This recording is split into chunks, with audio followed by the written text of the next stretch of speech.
In the figure shown, a lift goes downwards with constant retardation. An observer in a lift observes a conical pendulum in the lift, revolving in a horizontal circle with a time period of 2 seconds. The distance between center of the circle and point of suspension is 2 meter. Find the retardation of the lift in meter per second square. Question समझ में आ रहा है क्या दिया है? हमारे पास एक कॉनिकल पेंडुलम है and it's inside a lift. So हमारे पास एक लिफ्ट है और इसके अंदर एक कॉनिकल पेंडुलम है.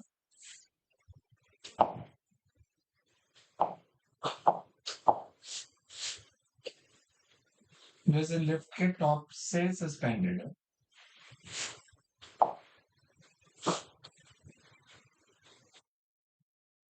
कॉनिकल पेंडुलम ऐसे घूम रहा है, मतलब नॉट ऐसे ऑसिलेट कर रहा है, इट्स मूविंग लाइक दिस. ठीक है. हमें गिवन है lift goes downwards with constant retardation. Lift goes downwards. अगर लिफ्ट नीचे जा रही है और रिटार्ड कर रही है तो एक्सेलरेशन की डायरेक्शन कौन सी होगी? मतलब रिटार्डेशन का मतलब है कि ए की डायरेक्शन बी के ऑपोजिट है. ये स्टेप क्लियर पहले कि एक्सेलरेशन अपवर्ड्स होगी. हमें दिया कि ये डिस्टेंस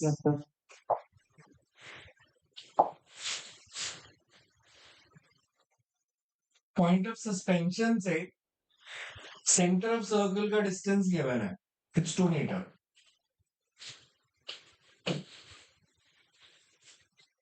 और हमें गिवन है it's time period is 2 seconds. मतलब इसे ऐसे एक सर्कल पूरा करने में 2 सेकेंड्स लगते हैं. ये ऐसे घूम रहा है, उसको पूरा करने में 2 सेकेंड्स लगते हैं. तो हमने बताना है लिफ्ट की रिटार्डेशन है कितनी. पहले ये बताओ क्वेश्चन समझ में आया? अगर मैं फोर्सेस मार्क करूं, मैं अगर फ्री बॉडी डायग्राम बनाऊं इसका,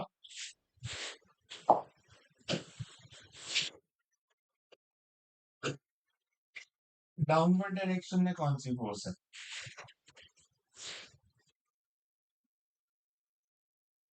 ये जो पेंडुलम है जो बॉब ऑसिलेट कर रहा है, इस पर डाउनवर्ड डायरेक्शन में कौन सी फोर्स लग रही है? एम जी या m g plus m a? Pseudo force किस डायरेक्शन में होगी? इस पे सूडो फोर्स किस डायरेक्शन में एक्ट करेगी अगर ये लिफ्ट अपवर्ड एक्सेलरेट कर रही है तो?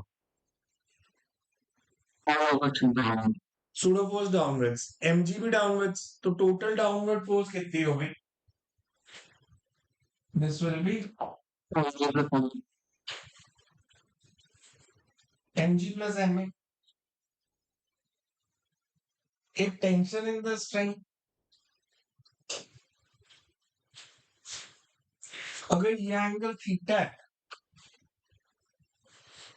तो टेंशन के दो कंपोनेंट्स, ये थीटा तो ये भी थीटा, टी कॉस थीटा. जिस साइड एंगल है this is T sine theta. तो मेरे को बताओ इसमें टी कॉस थीटा का रोल क्या है? टी कॉस थीटा क्या कर रहा है? It's balancing this weight mg plus ma. और टी साइन थीटा की डायरेक्शन कौन सी है? अरे मैं आपसे पूछूं इसमें टी साइन थीटा की डायरेक्शन कौन सी है? It's inverse. तो T sine theta provides the centripetal force. ये जो अपवर्ड फोर्स थी टी कॉस थीटा, इसने mg प्लस ma को बैलेंस किया और इसने सेंट्रीपिटल फोर्स प्रोवाइड की टी साइन थीटा ने. कितना क्लियर है? अब अगर मैं इसको सॉल्व करूं,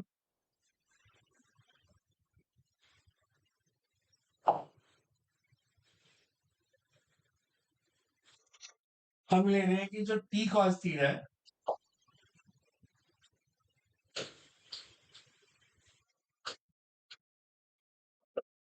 balance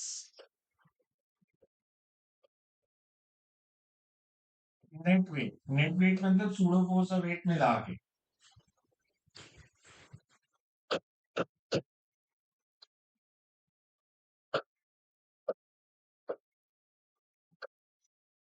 and T sine theta provide centripetal force.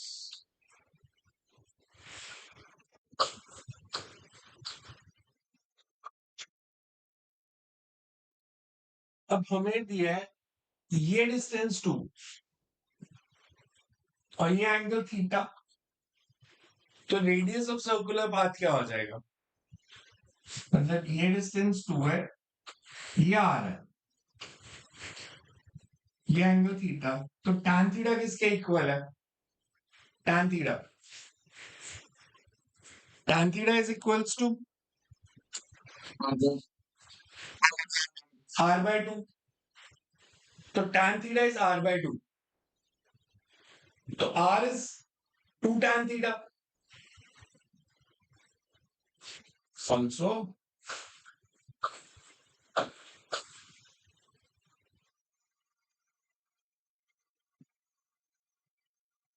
tan theta is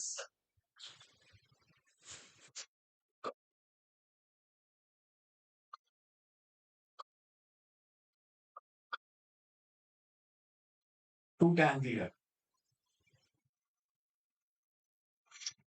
अगर ये वैल्यू मैं डालूं यहाँ पे, t sin theta किसके इक्वल आ गया? m r is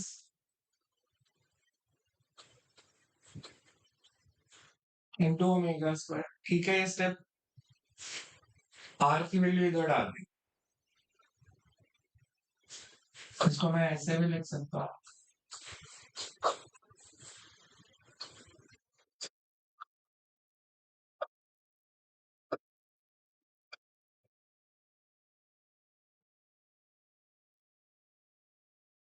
ठीक है, इससे क्लियर है यहाँ तक? ये sine theta cancel, cos theta को इधर क्रॉस मल्टीप्लाई कर दिया, तो t cos थीटा क्या था? mg प्लस m में।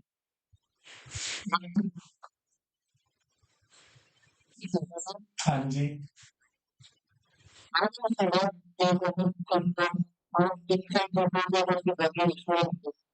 तो ऑब्जर्व तो tan थीटा ही आता ना, तो भी यही आना था। तो ओमेगा स्क्वायर, ओमेगा कितना आ गया? m cancel, omega comes out to B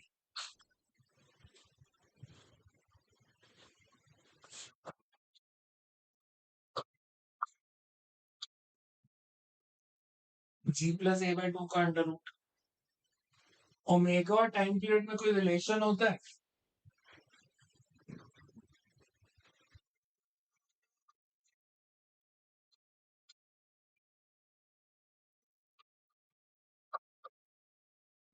तो t comes out to be,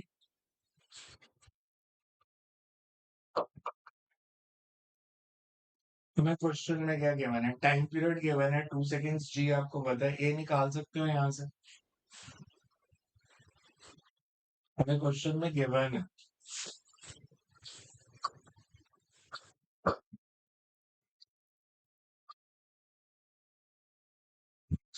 अगर मैं t और a की g की वैल्यू पुट कर दूंगा तो a आ जाएगा।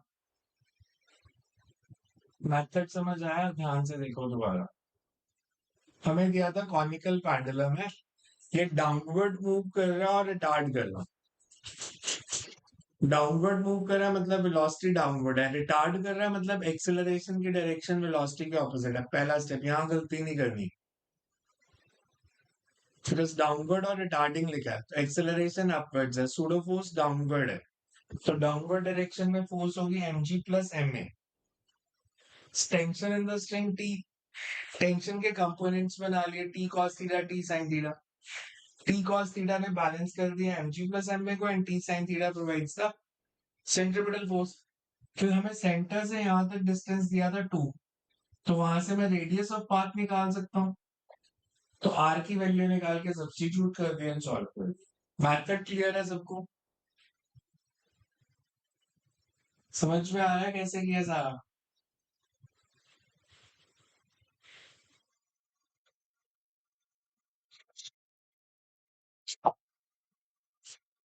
This is second question.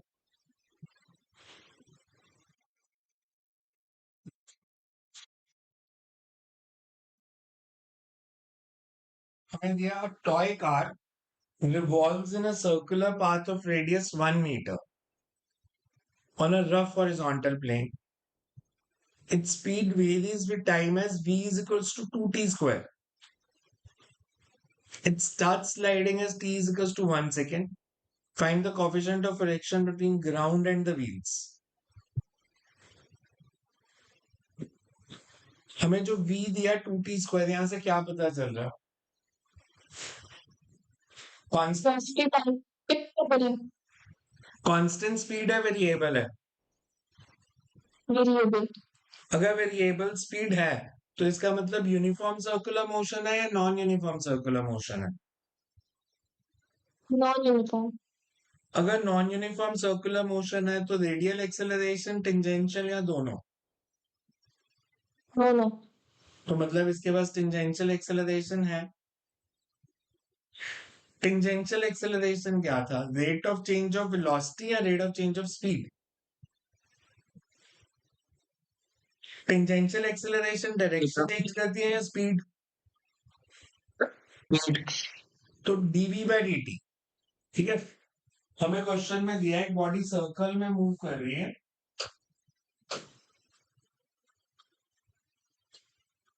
अगर आपसे सिर्फ उस क्वेश्चन में पूछा जाए कि टेंजेंशियल एक्सेलरेशन कितनी है,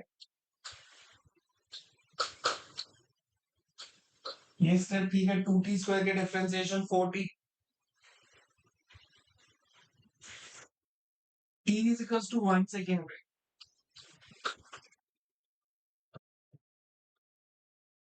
टेंजेंशियल एक्सेलरेशन कितनी हो जाएगी अगर t की वैल्यू 1 है तो? 4 मीटर पर सेकेंड स्क्वायर। अगर मैं इसी टाइम पे पूछता रेडियल एक्सेलरेशन कितनी होगी, तो रेडियल एक्सेलरेशन का फॉर्मूला होता है v square by r। t is equal to 1 पे वेलोसिटी कितनी है? अगर t 1 2, और रेडियस हमें क्वेश्चन में कितना दिया है? 1 metre. So radial acceleration is, ये भी 4।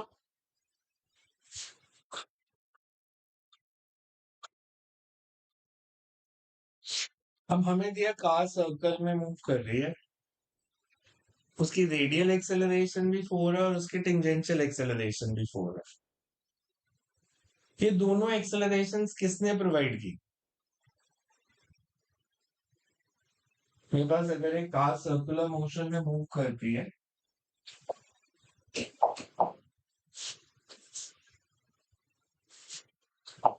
किसी इंस्टेंट पे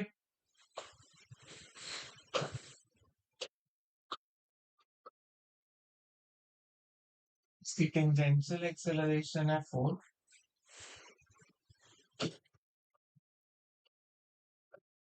और रेडियल एक्सेलरेशन भी 4। ये किसने प्रोवाइड की? बिकॉज एक्सेलरेशन है तो कोई फोर्स भी होगी ना।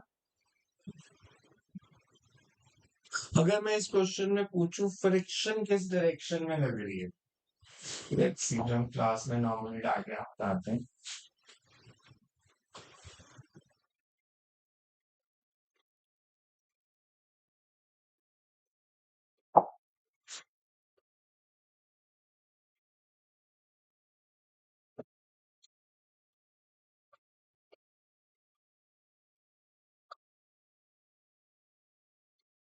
आपको इस क्वेश्चन में सिर्फ मैं फ्रिक्शन के डायरेक्शन पूछ रहा हूँ आंसर। कौन सी? 4? नहीं, गैस वर्क नहीं करना यार, लॉजिक लगाओ, ऐसे कुछ भी बोली जा रहे हो। रिजल्टेंट का ऑपोजिट नहीं आएगी। रिजल्टेंट के ऑपोजिट होगी, ये किसने बताया आपको? मैंने तो कभी नहीं बताया। फ्रिक्शन ही तो ये दोनों एक्सेलरेशन प्रोवाइड कर रही है। फ्रिक्शन के कारण ही टेंजेंशियल एक्सेलरेशन है, फ्रिक्शन के कारण ही सेंट्रीपिटल एक्सेलरेशन है। तो फ्रिक्शन इस डायरेक्शन में एक्ट करेगी इन दोनों के रिजल्टेंट के अराउंड।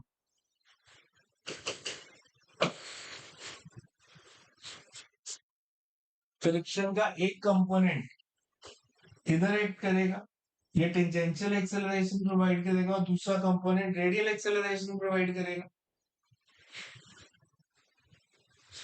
दोनों एक्सेलरेशंस पता है। अगर मैं आपसे सिर्फ ये पूछूं, अब अगर कोई भी बॉडी सर्कल में मूव कर रही है हॉरिजॉन्टल सर्कल में, तो फ्रिक्शनल रिटार्डेशन का फॉर्मूला क्या होता है? हॉरिजॉन्टल सरफेस पे फ्रिक्शनल फोर्स कितनी होती है?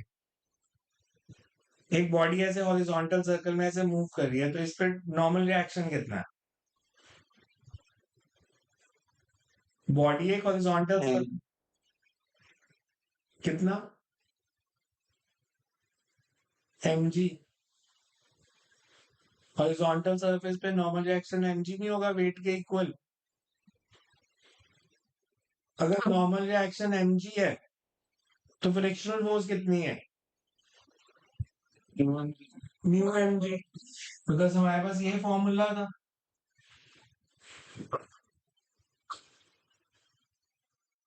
तो अगर मैं आपसे पूछूं फ्रिक्शनल रिटार्डेशन कितनी है, तो फोर्स अपॉन मास, मतलब म्यू जी, मतलब ये वैल्यू जो है ये म्यू एम जी है, और इस डायरेक्शन में एक्सेलरेशन जो है वो म्यू जी है।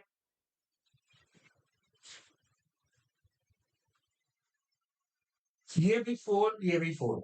नेट एक्सेलरेशन कितनी है? दोनों परपेंडिकुलर वेक्टर्स हैं। अगर दो परपेंडिकुलर वेक्टर्स हो तो रिजल्टेंट क्या होता है? पैरेललोग्राम लॉ, वेक्टर एडिशन लगाओ, दो वेक्टर्स में एंगल 90 है, तो रिजल्टेंट कितना होगा? 4√2। और वो यही है 4√2 म्यू जी की वैल्यू। वैसे net acceleration is net acceleration है 4√2 is provided by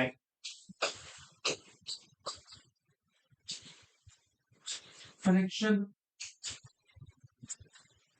मतलब 4√2 is equals to mu G. हमें क्वेश्चन में म्यू ही पूछा था कितना है, तो 4√2 डिवाइडेड बाय 10।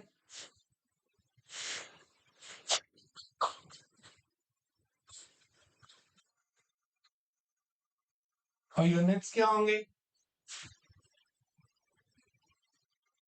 म्यू के यूनिट्स क्या होते हैं? कोई यूनिट्स नहीं होते, म्यू की सिर्फ वैल्यू होती है, it's a dimensionless constant. So mu will not have any units. समझ में आया क्या किया है? हमें स्पीड दी थी, स्पीड इज 2t²। हमने t इक्वल 1 पे टेंजेंशियल एक्सेलरेशन भी निकाल ली और रेडियल एक्सेलरेशन भी निकाल ली। हमें दिया है कि ये दोनों फ्रिक्शन ने प्रोवाइड की, तो फ्रिक्शनल रिटार्डेशन म्यू जी का एक कंपोनेंट टेंजेंशियल एक्सेलरेशन प्रोवाइड करेगा, एक कंपोनेंट रेडियल एक्सेलरेशन प्रोवाइड करेगा। इसका मतलब जो टोटल एक्सेलरेशन है वो म्यू जी के इक्वल होगी। तो 4 और 4 दोनों परपेंडिकुलर थे, टोटल एक्सेलरेशन इज 4√2, एंड उसको म्यू जी से इक्वेट कर दिया। देखो इसमें कुछ नहीं आ रहा समझ में। क्लियर है? क्लियर है सबको?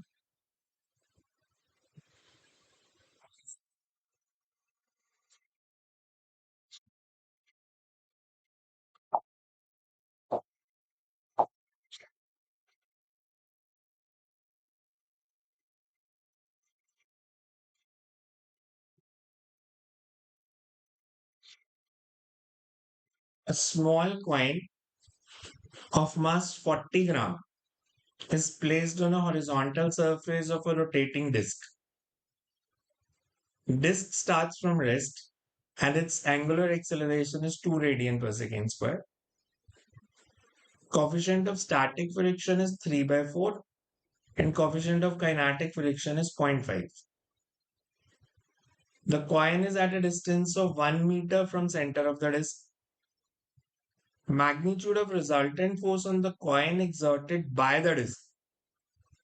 Force exerted on the coin by the disk just before it starts slipping. पहले तो क्वेश्चन देखो, हमें दिया एक डिस्क है जिसका रेडियस स्टार्ट्स फ्रॉम रेस्ट और उसकी एंगुलर एक्सेलरेशन दी है.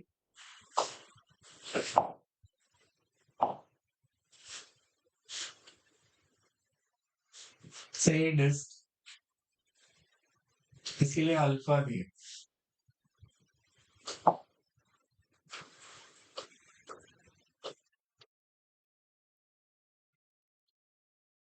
स्टार्ट फ्रॉम रेस्ट मतलब इनिशियल एंगुलर वेलोसिटीज 0.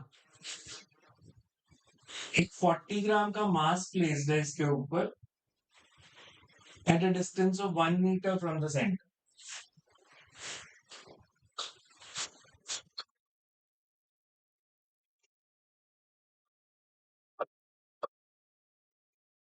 यहाँ पे 40 ग्राम का मास प्लेस्ड है. हमने बताना है the magnitude of resultant force on the point exerted by the disk. Magnitude of resultant force on the coin by the disk. अगर मैं आपसे सिर्फ ये पूछूं डिस्क ने कॉइन पे कौन कौन सी फोर्स लगाई है, बेसिकली कॉन्टैक्ट फोर्स कौन सी है. कॉन्टैक्ट फोर्स मतलब जो डिस्क कॉइन पे लगा रहा है, कॉइन ने जो डिस्क पे लगाई वो नहीं पूछी, डिस्क ने कॉइन पे कौन सी लगाई. अगर मेरे पास ये एक हॉरिजॉन्टल डिस्क है, मैंने उसके ऊपर एक मास रख दिया, तो वेट किस डायरेक्शन में है, डाउनवर्ड्स. वेट क्या है, जो फोर्स मास ने डिस्क पे लगाया है. तो डिस्क कौन सी फोर्स लगाएगी, नॉर्मल रिएक्शन अपवर्ड्स. तो एक तो नॉर्मल रिएक्शन है जो डिस्क ने लगाया, और दूसरा बिकॉज फ्रिक्शन है तो फ्रिक्शन भी डिस्क ने ही लगाई है. तो टोटल फोर्स कितनी लगाई है, resultant of normal reaction and frictional force. तो कैसे निकाले इसको, नॉर्मल रिएक्शन और फ्रिक्शनल फोर्स में एंगल क्या होगा, ये कोई बता सकता है. नॉर्मल रिएक्शन कितना 90 कैसे, because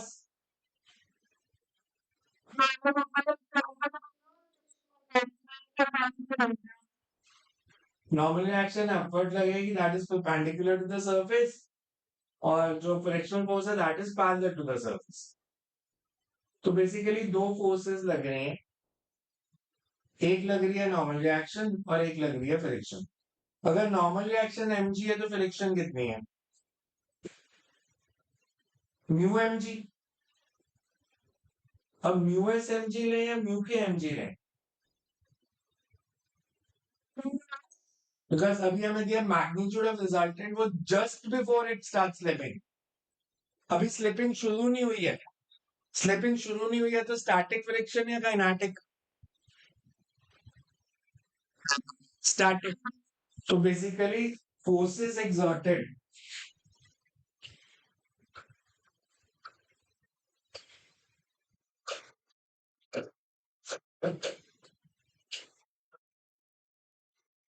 by disk and mass are. One is normal reaction,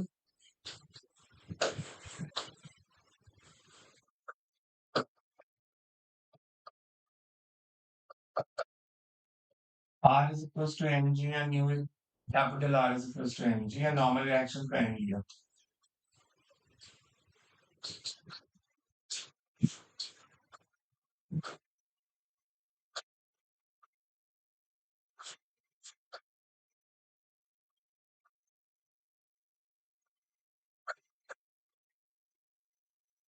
अगर मैं इसमें आपसे पूछूं, सिर्फ इतना क्वेश्चन पूछूं कि म्यू एस की वैल्यू जो है that is 3/4 and disc is rotating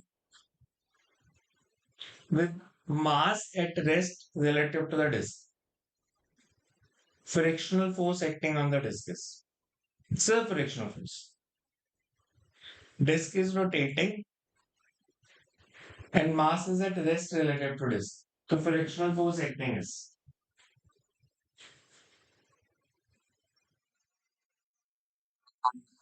कितनी?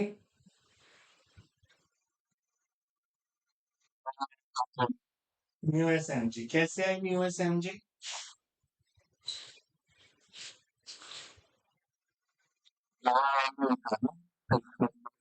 आपको लगता है अगर इसका answer mu S M G होता तो ये मैं क्वेश्चन भी पूछता आपसे? आपने पढ़ा था static friction is self adjusting, तो म्यू एस एम जी क्या था? उसकी maximum value just before slipping. अब अगर इस क्वेश्चन में मैं आपसे बोलूं कि डिस्क रोटेट कर रही है और इसकी एंगुलर एक्सेलरेशन है अल्फा, स्टैटिक फ्रिक्शन टाइम के साथ बढ़ेगी, कम होगी या कांस्टेंट है?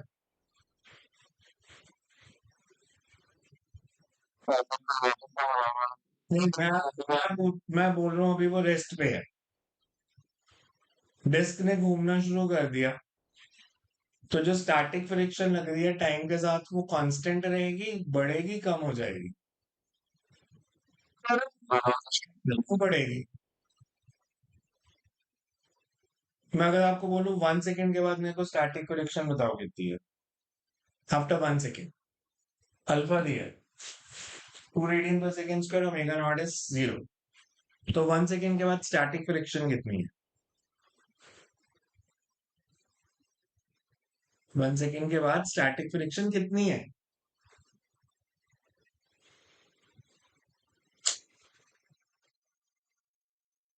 सेल्फ एडजस्टिंग का क्या मतलब होता है? कि ये किसी फोर्स को बैलेंस कर रही है, तो ये कौन सी फोर्स को बैलेंस कर रही है? इसका अगर मैं फ्री बॉडी डायग्राम बनाऊं तो वो ऐसे बनेगा। एक ब्लॉक हॉरिजॉन्टल सरफेस पे पड़ा है, weight acting downwards, normal reaction R और एन कुछ तो लिखो।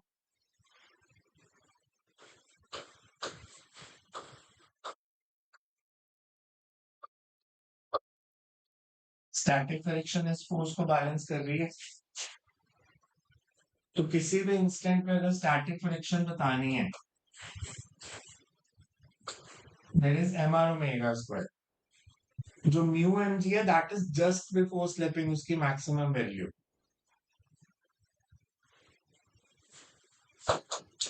तो किसी इंस्टेंट पे पूछते तो मास हमें दिया है 40 gram, radius of path 1 metre, omega कितना लेना है आफ्टर 1 सेकेंड?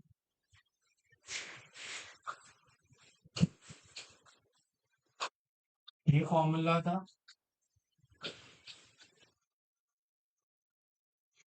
टाइम के साथ फ्रिक्शनल फोर्स बढ़ रही है, कम हो रही है?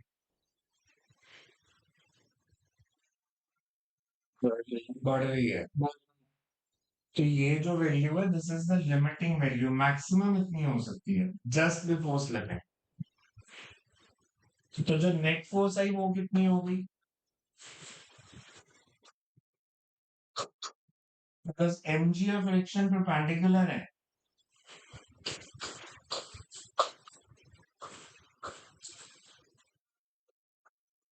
That means net force is, mass दिया 40 ग्राम तो किलोग्राम्स में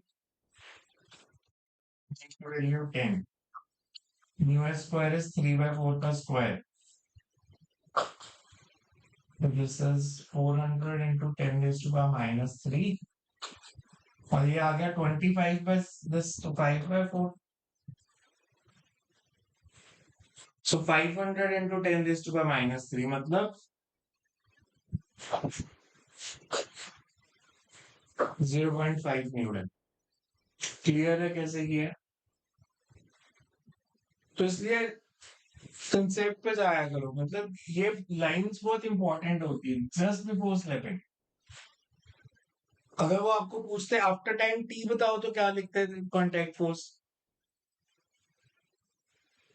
तो फ्रिक्शनल फोर्स को म्यू एम जी नहीं लेते, फ्रिक्शनल फोर्स को ये लेते M R alpha square T square, इसीलिए कंफ्यूज करने के लिए उन्होंने आर और अल्फा दिया था कि हर इंस्टेंट पे फ्रिक्शनल फोर्स बदल रही है, ये एक पर्टिकुलर इंस्टेंट जब स्लिप करने लगेगी तब मैक्सिमम वैल्यू लेनी है। क्लियर है कंसेप्ट? अगर मैं आपको पूछूं ये स्लिप कब करेगी, कितने टाइम के बाद?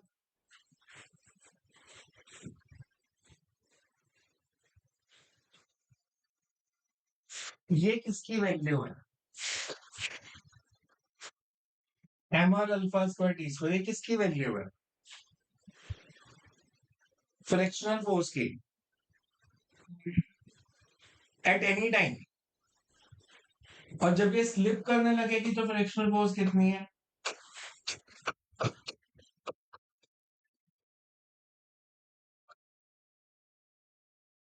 तो यहां से मैं निकाल सकता हूँ ना टी कितना होगा, बिकॉज बाकी सब गिवन है, आर गिवन है, अल्फा गिवन है, म्यू एस गिवन है।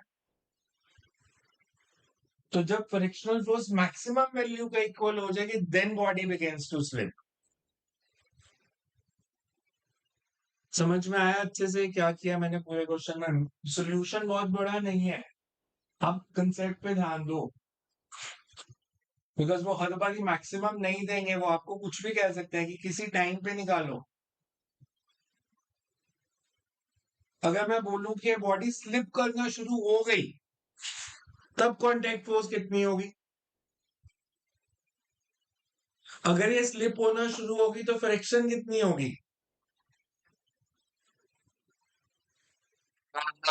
म्यू के एम जी। तो फिर यहाँ पे म्यू एस स्क्वायर की जगह म्यू के आ जाएगा, और वो रेडियस पे डिपेंड नहीं करेगी, बिकॉज जो काइनेटिक फ्रिक्शन है वो सेल्फ एडजस्टिंग नहीं होती है, स्टैटिक फ्रिक्शन ही सेल्फ एडजस्टिंग होती है सिर्फ।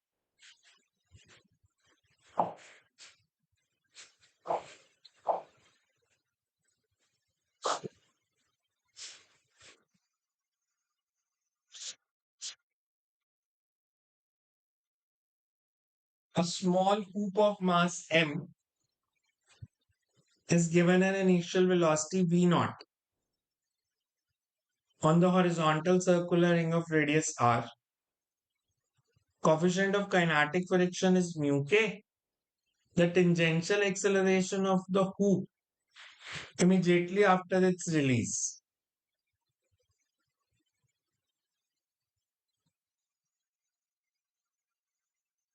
हमें टेंजेंशियल एक्सेलरेशन बतानी है हूप की।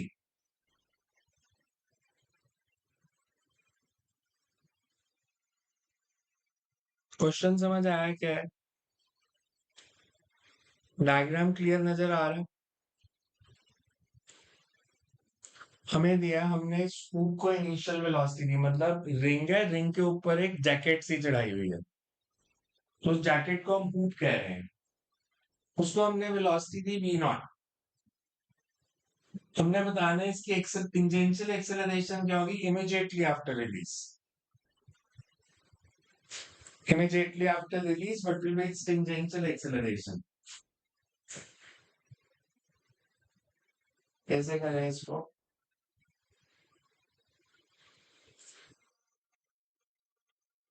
अच्छा, एक एक पार्ट करके करते हैं। मेरे को सिर्फ ये बताओ इस हुक पे नॉर्मल रिएक्शन कितनी लग रही है? मेरे पास ऐसे ऐड आएगा, से सर्कुलर रिंग और इसके ऊपर एक ये हुक है,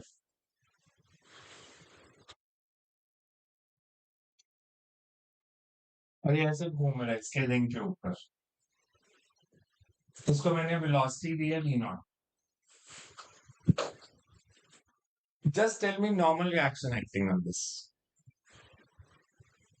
प्रैक्टिकली सोचना डायग्राम को, मतलब ऐसे सर्कुलर रिंग है, उसके ऊपर एक हुक है, तो अगर मैं हुक का फ्री बॉडी डायग्राम बनाऊं इसका वेट एक्ट कर रहा है डाउनवर्ड्स, मतलब रिंग हॉरिजॉन्टल है तो वेट इसका डाउनवर्ड एक्ट करेगा। और कौन सी फोर्सेस? सर्कल, सर्कल में मूव कर रहा है तो सेंट्रीपिटल या सेंट्रीफ्यूगल फोर्स कितनी लगेगी?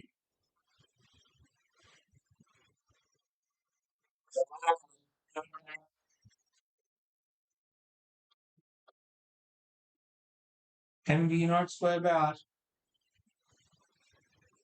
मतलब सर्कल में मूव कर रहा था, ऐसे मूव कर रहा था तो वेट तो लग रहा है डाउनवर्ड्स एम जी, और सेंट्रीफ्यूगल फोर्स या सेंट्रीपिटल ऐसे लग रही है हॉरिजॉन्टल, तो ये दोनों परपेंडिकुलर फोर्सेस हैं। तो नेट फोर्स कितनी होगी? नॉर्मल रिएक्शन किस डायरेक्शन में एक्ट करेगा?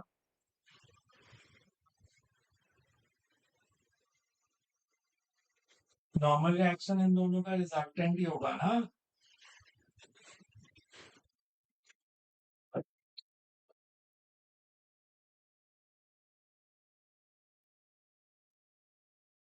नॉर्मल रिएक्शन क्या होता है? Resultant of all the forces exerted except friction. तो हुक ने रिंग पे फोर्स लगाई mg डाउनवर्ड्स, रिंग हुक पे सेम फोर्स लगाएगा mg upwards.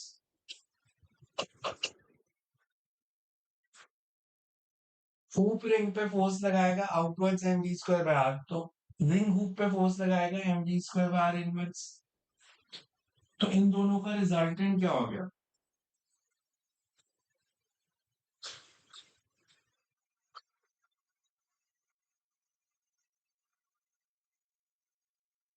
This is the normal reaction. Clear है? फ्रिक्शनल फोर्स कितनी होगी?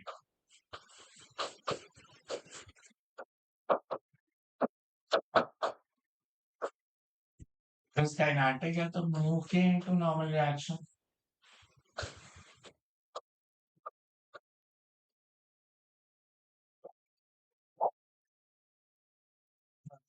के इनटू,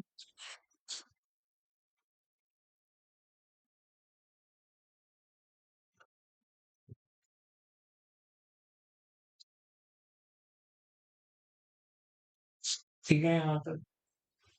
टेंजेंशियल एक्सेलरेशन क्या होती है, किसने प्रोवाइड की? इसकी स्पीड क्यों कम होगी? बिकॉज ऑफ टेंजेंशियल एक्सेलरेशन, मतलब rate at which speed decreases. तो स्पीड क्यों कम हो रही है? Because of friction.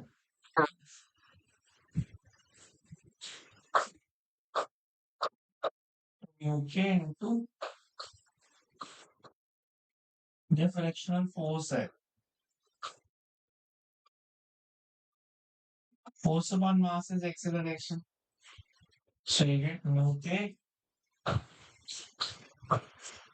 Ji square plus, ये बताना था। क्लियर है?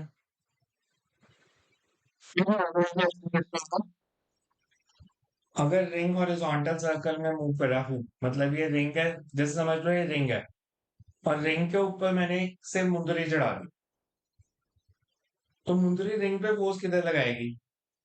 नीचे। तो रिंग उस पे किस डायरेक्शन में लगाएगा? अपवर्ड्स। हुक यही है ना कि इसके ऊपर कवर चढ़ाया हुआ है, तो उस कवर ने रिंग को नीचे पुश किया विद फोर्स mg, और रिंग जो है उस हुक को अपवर्ड फोर्स लगाएगा mg। तो normal reaction is mg।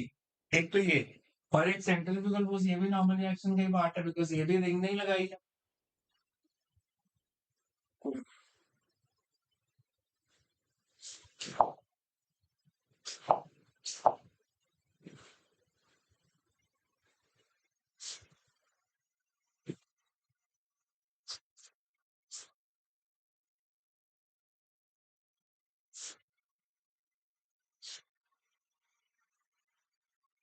Particle is moving on a smooth inside of a fixed spherical bowl of radius 2 meter, describes a horizontal circle at a vertical distance 8 by 5 meter below the center of ball. Find speed of the particle. Question समझ में आया? हमारे पास एक spherical bowl, ये इसका centre, इसका radius दिया है 2 metre. A particle moving on a fixed smooth inside fixed spherical ball, describe a horizontal circle at a vertical distance.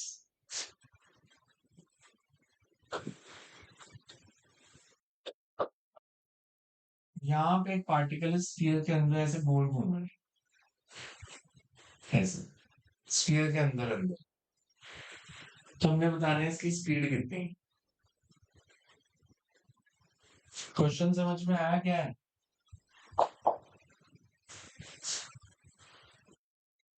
कि एक पार्टिकल इस सर्कल में मूव कर रहा है स्फीयर के अंदर ऐसे, तो इसकी स्पीड कितनी है?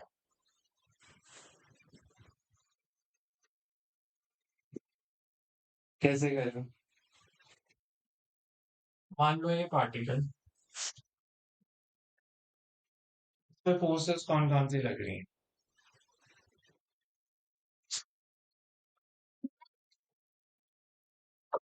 Weight acting downwards,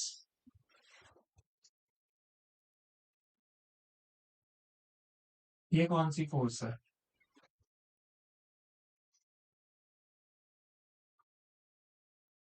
normal reaction. Normal reaction. अगर ये angle theta,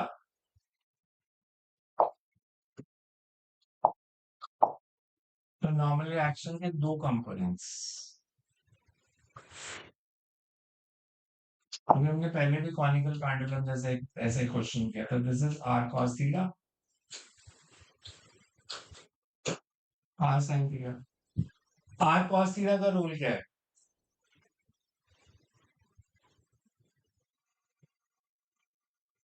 R cos theta किसको बैलेंस कर रहा है? वेट को.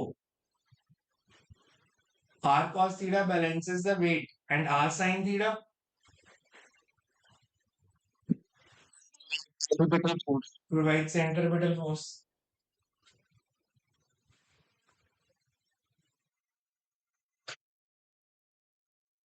मतलब r cos theta is mg.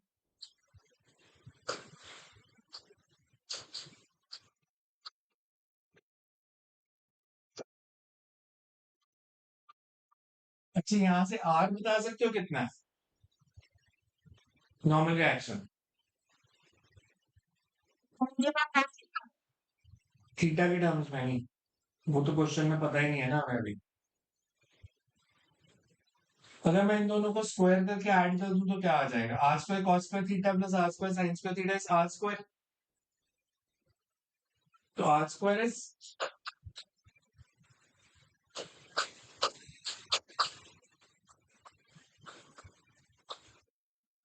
यही बनेगा ना, स्क्वायरिंग एंड एडिंग 1 and 2.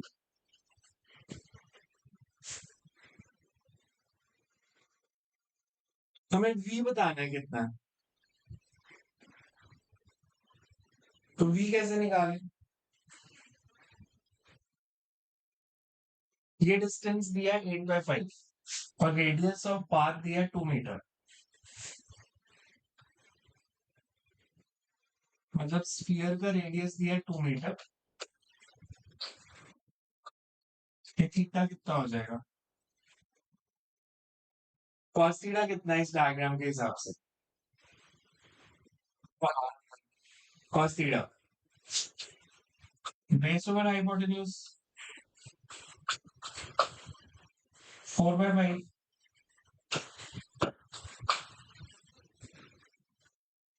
यही आएगा because base is 8 by 5, hypotenuse is 2.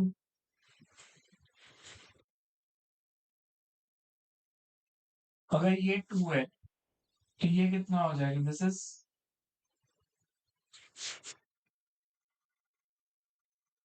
Cos theta की वैल्यू 4 by 5 है, साइन थीटा कितना होगा?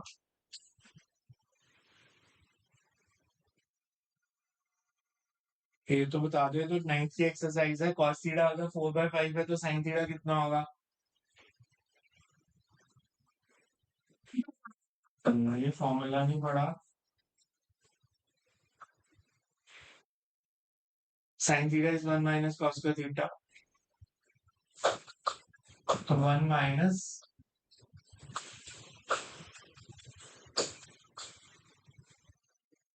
ये आपने वैसे भी याद किया, cos की वैल्यू 4/5 कब होती है?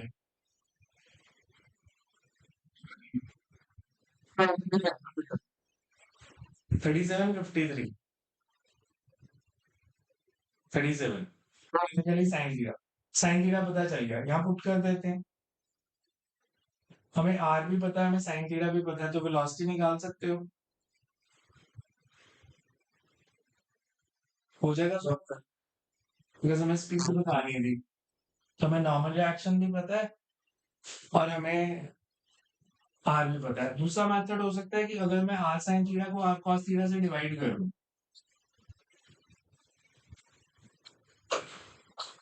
तो R sine theta is M V square by R,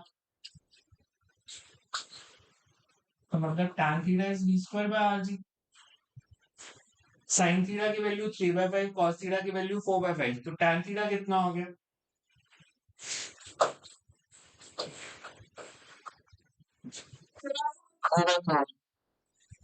तो 3/4 इज इक्वल्स टू, यहां से b निकल आएगा। आर कितना लेना है? ये आर,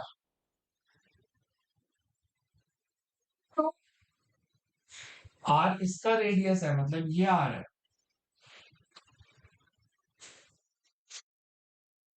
तो अगर हाइपोटेन्यूज कैपिटल आर है, this is R sine theta. यही बना ना हमारे पास, ये आर है। ये अगर हमें 2 मीटर दिए तो वैल्यू पुट कर देंगे, आंसर। समझ में आया कैसे होगा?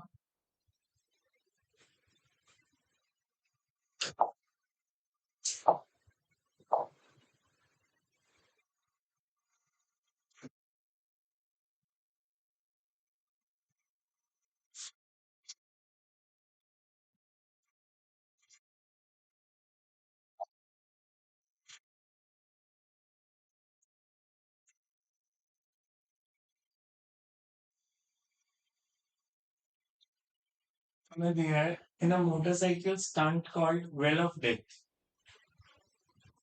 the track is a vertical surface of radius 18 meter, vertical cylindrical surface. Motorcycle to be point mass, mu is 0.8. Minimum angular speed for motorcycle to prevent from sliding down. Vertical cylindrical surface.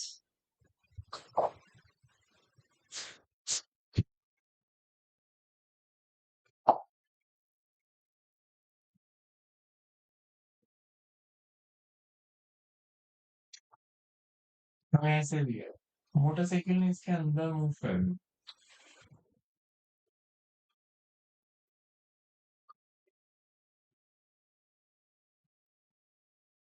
इसका radius दिया 18 metre. ये नीचे कब गिरेगा? अगर wait की value किससे ज्यादा होगी? इसको नीचे गिरने से कौन रोक रहा है? Friction.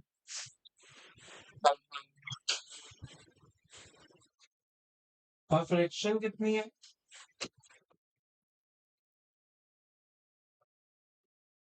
M R omega square. Normal reaction, इससे आर जो है, नॉर्मल रिएक्शन जो एक्ट कर रहा है मोटरसाइकिलिस्ट पे, that is M R omega square. Limiting value of friction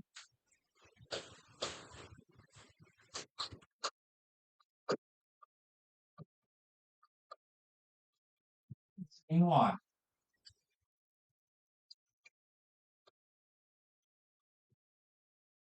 ये नीचे नहीं गिरेगा अगर frictional force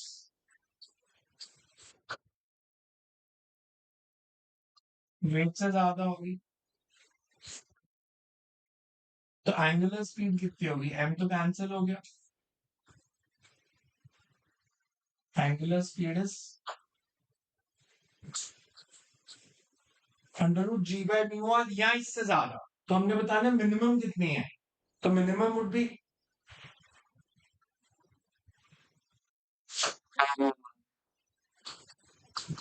ji by mu R. हमें क्वेश्चन में जी पता है 10, म्यू की वैल्यू 0.8, रेडियस इज 18। तो यहाँ से मिनिमम एंगुलर वेलोसिटी आ जाएगी। क्लियर है? हाँ जी।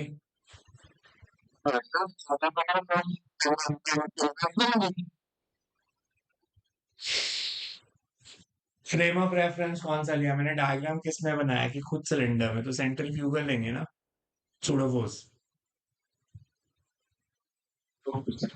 अगर आपने सूडोफोर्स नहीं मार्क करनी तो फिर आप क्या करोगे, फिर आप बोलोगे normal reaction provide centripetal force,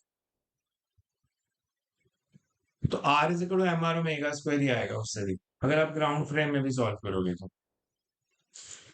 because frictional force जो सेंट्रीपिटल है वो तो फिगर में मार्क नहीं होती, क्योंकि वो खुद से कोई फोर्स नहीं होती। तो इनवर्ट डायरेक्शन में कौन सी फोर्स है इस डायग्राम में, इनवर्ट डायरेक्शन नॉर्मल रिएक्शन, तो नॉर्मल रिएक्शन ही सेंट्रीपिटल फोर्स है। तो फिर आपने यही लिखना था, R is equal to M R omega square. छह क्वेश्चन देखना, नेक्स्ट करते हैं। सर्कुलर के कंसेप्ट बहुत अच्छे हैं नहीं किसी के, मेरे को लग रहा है। नेक्स्ट टाइम करते हैं इसको फिर।